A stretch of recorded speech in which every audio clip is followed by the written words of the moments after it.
اس محبت کے ساتھ ساتھ اگر تعلیمات بھی ہماری زندگی میں داخل ہو جائیں تو مقصد پورا ہو جائے گا، اور وہ انقلاب جو یہ ہستیاں پیدا کر کے گئی ہیں وہ انقلاب ہم دوبارہ دیکھ سکیں گے۔ وہ اگر دیکھنا ہے تو اسی طور پہ کہ ان کی تعلیمات پہ عمل کرنا ہوگا۔ بے شک مزار پہ حاضری بھی سعادت کا ذریعہ، بہشتی دروازے سے گزرنا، لوگ پوچھتے ہیں بھئی یہ کیا چیز ہے، اس کی کیا ضرورت ہے؟ بھائی مکے مدینے میں جاتے ہیں، وہاں بھی تو تبرک لیتے ہیں، پتھروں کا ہاتھ لگاتے ہیں، حجر اسود کو چومتے ہیں، جگہ جگہ دعائیں کرتے ہیں، تو یہ سب سعادت مندی کے ذریعے سلسلے ہیں نا، کیونکہ اللہ تبارک و تعالیٰ سے اور اس کے ذکر سے ان کی نسبت ہے، ان پتھروں کی، ان جگہوں کی۔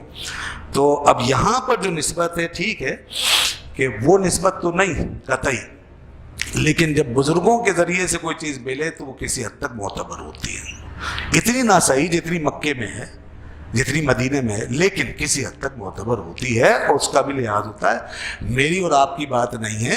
کسی عام آدمی کی بات نہیں ہے، کسی سیاسی لیڈر کی بات نہیں ہے، یہ حضرت خواجہ نظام الدین اولیاء رحمۃ اللہ علیہ نے فرمایا۔ جب وہ اس دروازے پہ پہنچے تو نعرہ تکبیر اللہ اکبر بلند کر کے کہنے لگے کہ ابھی ابھی رسول اللہ صلی اللہ علیہ وسلم یہاں تشریف لائے اور فرمایا کہ جو اس دروازے سے گزر جائے گا وہ نجات پا جائے گا۔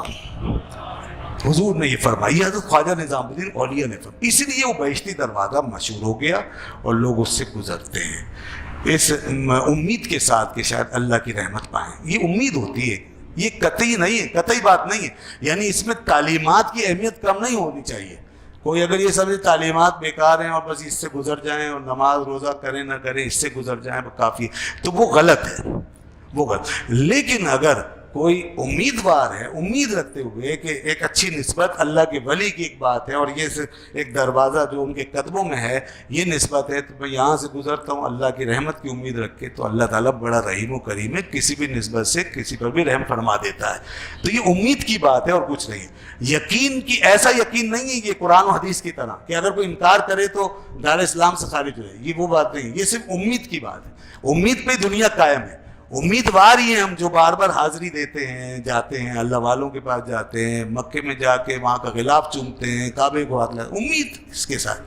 اسی طرح روضہ اقدس پہ جاتے ہیں تو وہاں حضور کی بارگاہ میں قریب کھڑے ہو کے صفہ کے چبوترے پہ نفل پڑھتے ہیں وغیرہ وغیرہ، جگہ جگہ جا کے مسجدوں میں نفل پڑھتے ہیں امید پر۔ کوئی ایسا نہیں ہے کہ اگر نہیں کریں گے تو گناہ گار ہوں گے یا اس کے انکار سے وہ کافر ہو جائے گا۔ بہت سی چیزیں ایسی ہوتی ہیں جن میں سے امید ہوتی ہے، تو یہاں بھی ایک امید ہے، اس امید پر یہ کام کیا جاتا ہے۔ رہ گئی تعلیم، تو تعلیم اپنی جگہ ضروری ہے۔ ان لوگوں کو جنہوں نے تعلیم کو چھوڑ دیا ان کو تعلیم یاد دلانی چاہیے،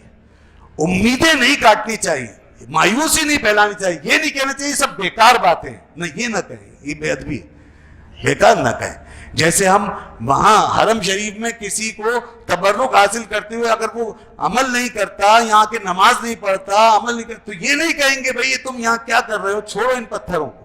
کیا کرو گے کعبے کو پکڑ کے، کیا کرو گے ملتزم کو چھو کر، کیا کرو گے غلاف کعبہ کو چھو، یہ نہیں کہہ سکتے، نہیں کہنا چاہیے۔ اگر وہ عمل نہیں کر رہا تو اسے یہی کہیں گے یہ اپنی جگہ ہے، مگر عمل ضروری ہے، وہ اپنی جگہ ہے، یہ بھی اپنی جگہ ہے۔ یہ امید ہے، لوگوں کو اس سے مایوس نہیں کرنا چاہیے۔